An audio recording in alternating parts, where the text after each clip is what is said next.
बताइए बिहार को क्या मिला।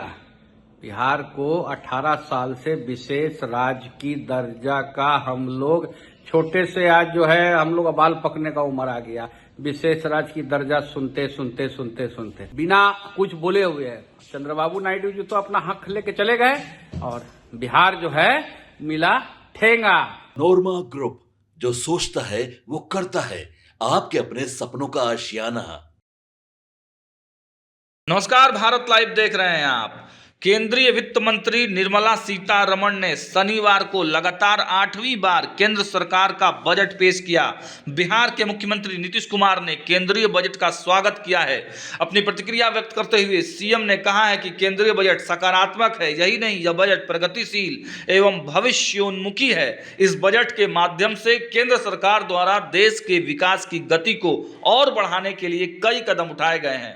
नीतीश कुमार ने पीएम नरेंद्र मोदी और वित्त मंत्री निर्मला सीतारमण को बधाई भी दी है। उन्होंने कहा है कि बजट में बिहार के लिए जो घोषणाएं की गई हैं उनसे बिहार के विकास को और गति मिलेगी। मखाना के उत्पादन, प्रसंस्करण, मूल्य संवर्धन और विपणन में सुधार के लिए राज्य में एक मखाना बोर्ड की स्थापना से मखाना किसानों को लाभ मिलेगा। इसके अलावा राज्य के भविष्य की जरूरत को पूरा करने के लिए बिहार में ग्रीन फील्ड हवाई अड्डों की सुविधा प्रदान करने से अंतर्राष्ट्रीय उड़ानों की संख्या बढ़ेगी, जिससे यहाँ के लोगों को काफी फायदा होगा।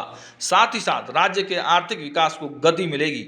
मिथिलांचल में पश्चिमी कोसी कैनाल परियोजना के लिए आर्थिक मदद मिलने से यहाँ के किसानों को फायदा होगा।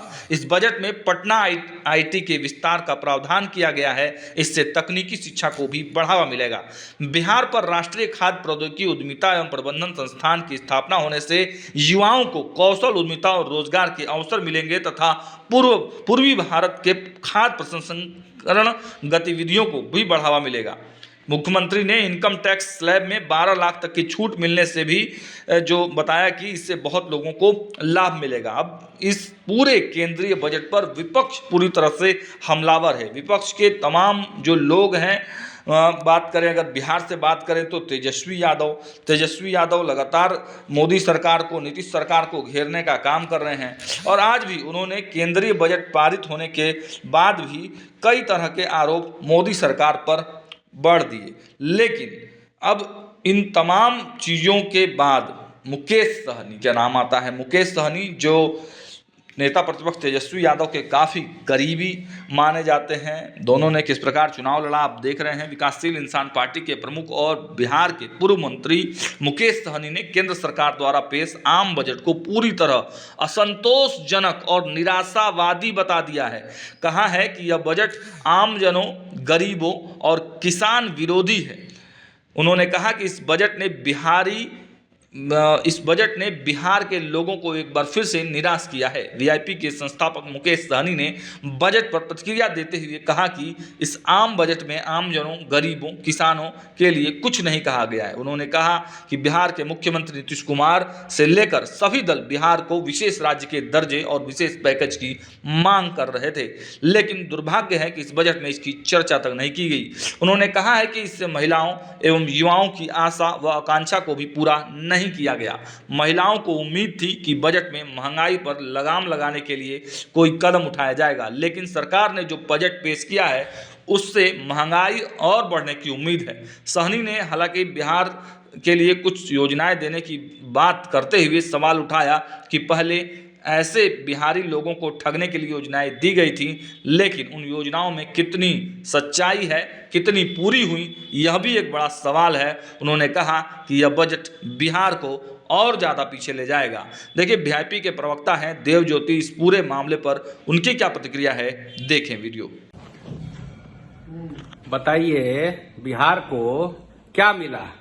बिहार को 18 साल से विशेष राज्य की दर्जा का हम लोग छोटे से आज जो है हम लोग बाल पकने का उम्र आ गया।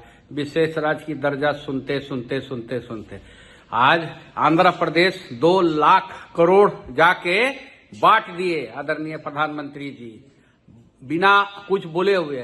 चंद्रबाबू नायडू जी तो अपना हक लेके चले गए और बिहार जो है मिला ठेंगा। न विशेष राज्य की दर्जा मिला, न माया मिली, न राम। ये जो बजट है, ये बजट जो है middle income group, lower income group, गरीबों का विरोध करने वाली बजट है।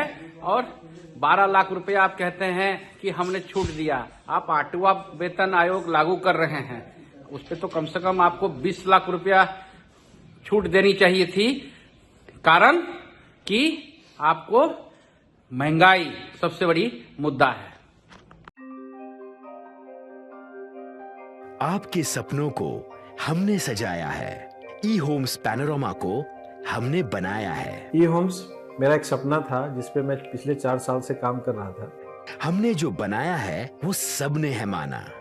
ई होम्स पैनोरमा में हो आपका भी आशियाना।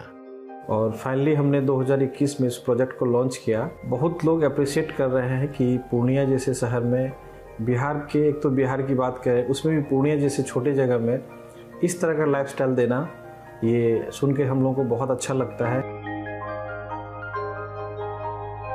ई होम्स में हमने कुछ और भी किया है, जैसे हम जिस जगह में रह रहे हैं हमारे फैमिली सिक्योर हो, उनको सिक्योरिटी का ध्यान में रखा है।